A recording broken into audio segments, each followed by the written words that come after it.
sa akin, Mitch, Miles, abuso na kayo. Hindi na ako papayag na ganun-ganun ninyo ako.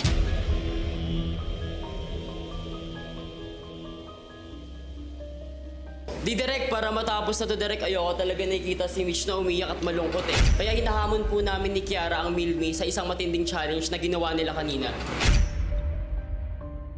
Sigurado ka ba dyan sa desisyon mo, Justin?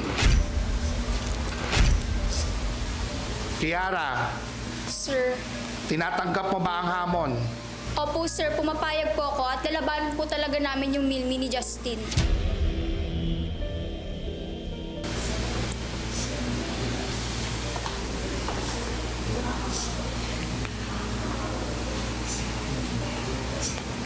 Bibigyan pa kayo ng pagkakataon ni Justin at ni Kiara para makabalik kayo sa dati. Gusto nilang hamunin kayo para sa isang question and answer portion. Para sa iyo, Miles, tinatanggap mo ba ang hamon ni Justin sa iyo? Siyempre naman direct tatanggapin at tatanggapin ko po yan. Kasi yun din naman po yung gusto kong mangyari na mabalik po ulit ang dati namin love team ni Mitch na ang Mil. Gagawin ko po ang lahat. Ikaw naman, Mitch, tinatanggap mo rin ba ang hamon ni Kiara sa iyo?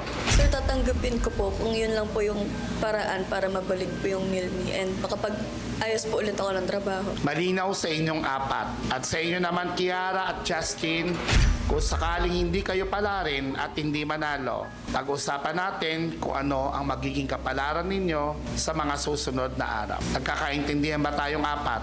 Yes po direct. Miles, bumalik ka na sa iyong pwesto. Para sa iyo, Justin, Mitch, Kiara, and Miles, challenge accepted!